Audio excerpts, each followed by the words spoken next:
were at the worst point we could have been.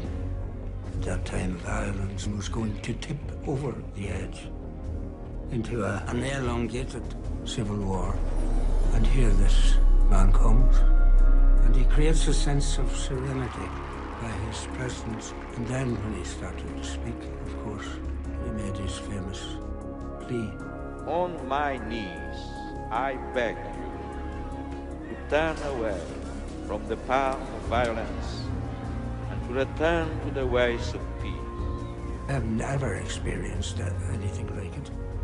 And every time I think of it, I had to come to the conclusion that there was some power beyond human power which informed us all and blessed us all that day. For peace and reconciliation.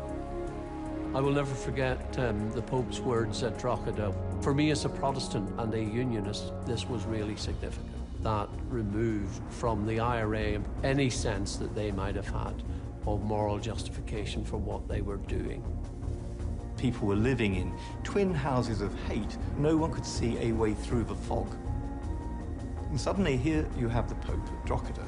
There was nobody else other than the Pope who could come and say those things. Someone broke the logjam, and that was John Paul II. And that is why it was the very beginning of the peace process in Northern Ireland. Like St. Patrick, I too have heard the voice of the Irish calling me.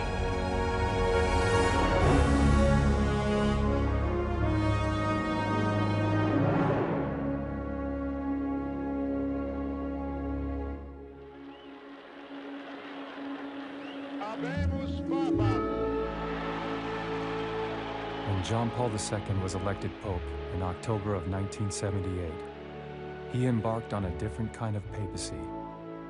He was determined to leave the confines of the Vatican City State and bring the gospel to all four corners of the globe.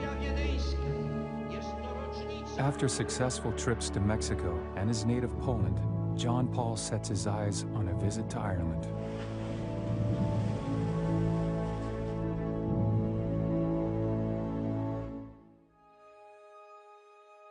They used the word semper fidelis, always faithful.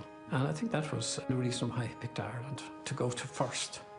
It was a recognition of our own troubled history, but also the contribution of Ireland around the missionary world. He was one of the youngest popes we'd ever had. He was vibrant, he was charismatic, and there was a lot of excitement within Ireland about the Pope's visit. It was seen as significant because it put Irish Catholicism on the map. People were very pleasantly surprised that within a year of being elected Pope, that Ireland would have such a high priority. Now, in relation particular to the troubles in Northern Ireland, it was a period of political stagnation. There were regular deaths. The scene was depressing. There was a lot of violence and tension. Behind the scenes, John Paul works to ensure that he will be able to travel to Northern Ireland. His proposed visit inspires strong feelings on both sides of the divide. It was my own great desire that the Pope should visit Northern Ireland. I know that was the desire also of probably 99.9% of the Catholics of Northern Ireland, and indeed of a great number of the Protestants of Northern Ireland also.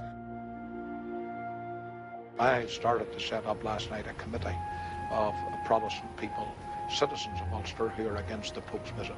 I know it'll succeed and the Pope will not be in Ulster. At that time in Northern Ireland, there would have been a strong conservative, evangelical resistance to what the Pope and his visit would represent. My leanings would be in the direction of an ecumenical faith. And so I was very interested in John Paul II, who was bringing something fresh and something new.